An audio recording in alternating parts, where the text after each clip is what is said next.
There are multiple components to managing your lymphedema, such as your compression, so wearing a compression sleeve, compression glove, bandaging, whatever works for you. That's going to help manage your swelling during the day and night.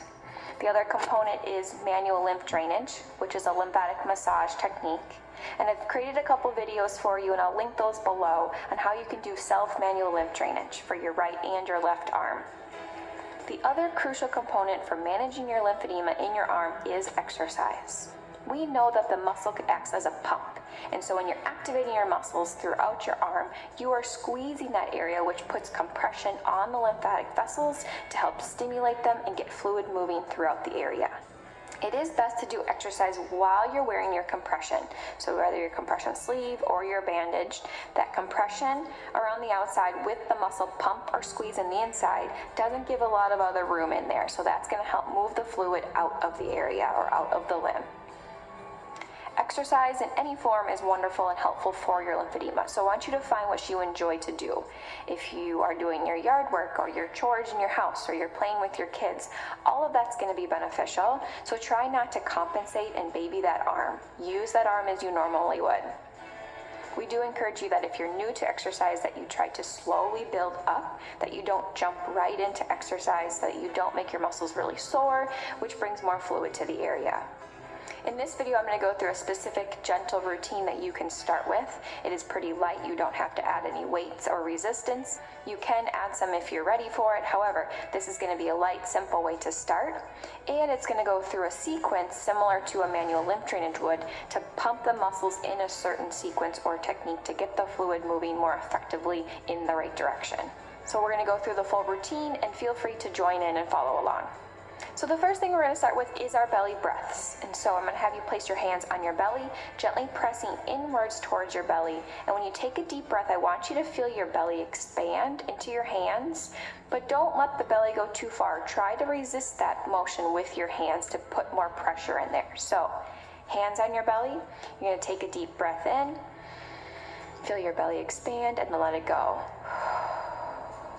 And then we're going to go up to the head, neck, lymph nodes. And so we're going to start with neck motion. So you're going to look over your shoulder, and then back, and then look the other way.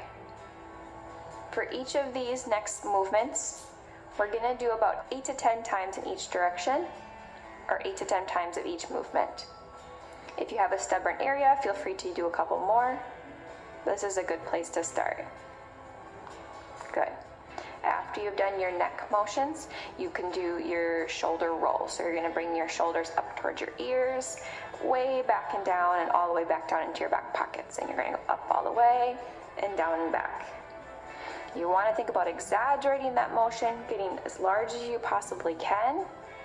And it does not matter what direction you go. So if you want to switch and go forward, that is just fine. So all the way back, all the way up and around.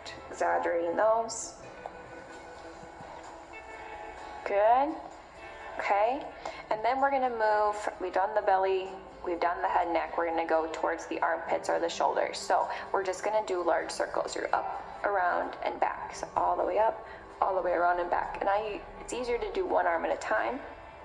I would encourage you to do both arms. Again, it doesn't matter what direction you go, but we'll switch and do the other side.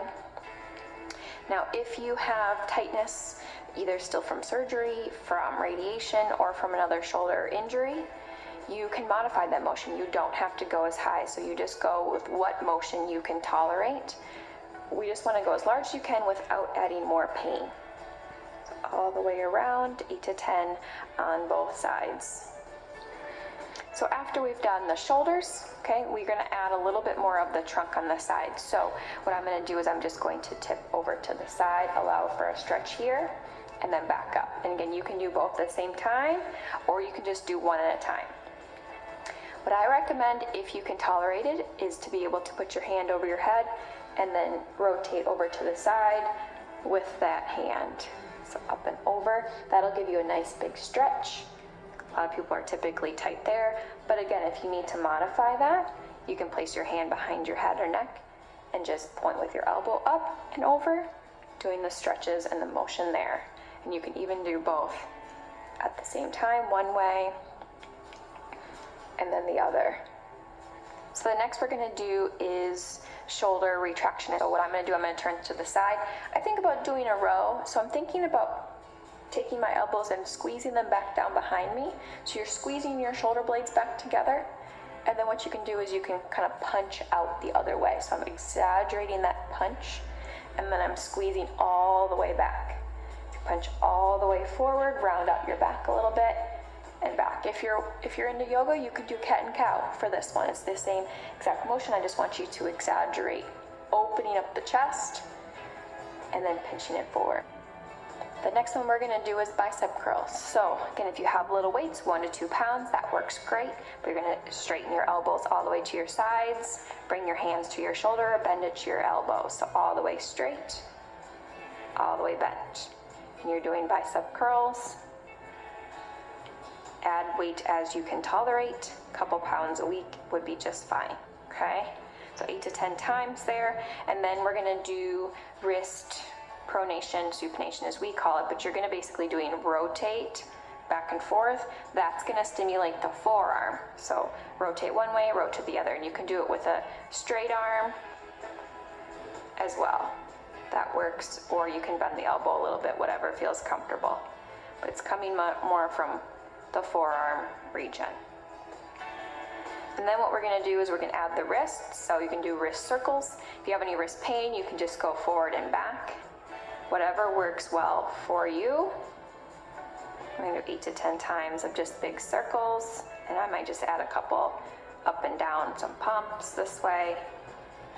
And then what we're gonna do is going to hand or grip squeezes. So if you have a ball or a stress ball or something, or a towel rolled up to squeeze, that works really well. Or you can just make a fist, squeeze your hands, open all the way up, exaggerating those fingers all the way open, close and squeeze, and then open. Back and forth a couple times. You can make it feel comfortable for you. If your fingers feel really swollen, feel tight, and you can't make a full grip, just go to what you can tolerate. You can also think about almost squeezing your fingers together, so squeezing inwards towards each other as you do it. That might also feel a little bit more comfortable as you do them.